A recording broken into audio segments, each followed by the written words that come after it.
as you've seen in Java, you will mainly be having a bunch of classes and then connecting them to each other. This class right here, so public class main, with this main method is a special class because it contains this main method, and you've learned about the main method. So this main method here is what the JVM looks for in order to run the application. Now, from this section onwards, I'm going to explain everything you need to know about classes, and hopefully you'll also get an exercise where you have to connect classes together and whatnot.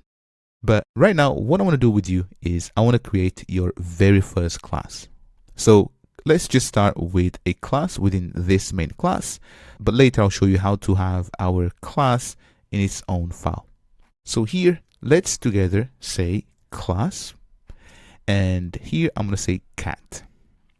Now this class cat in here, we're going to define some properties and behaviors.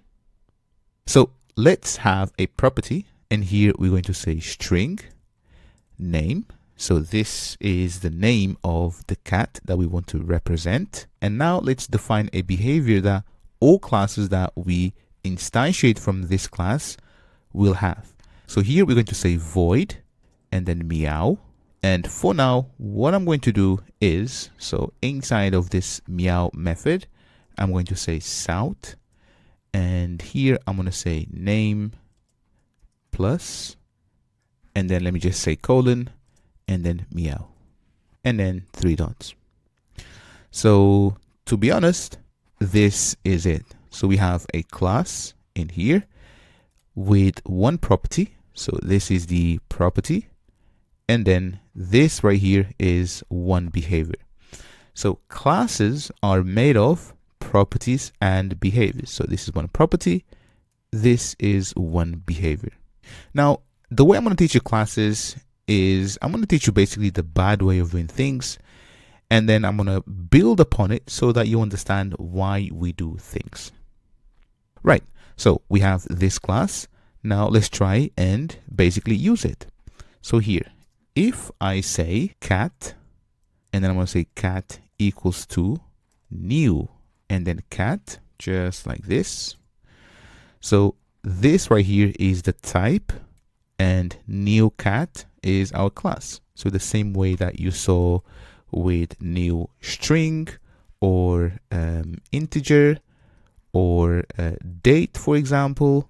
So basically we are doing it for our own class, which is a cat.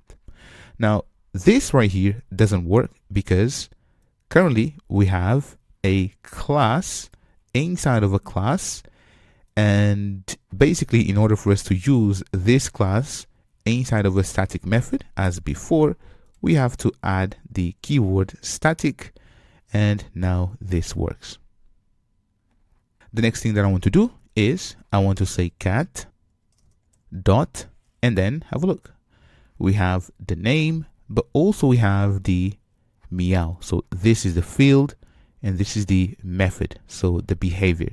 So let's just invoke this and let's run it, and you can see that we have null and then meow. So we actually are almost there, and I'm actually showing you how to do things the wrong way, but at the end of this section you'll have a full understanding of classes. Next, let me show you why this is null.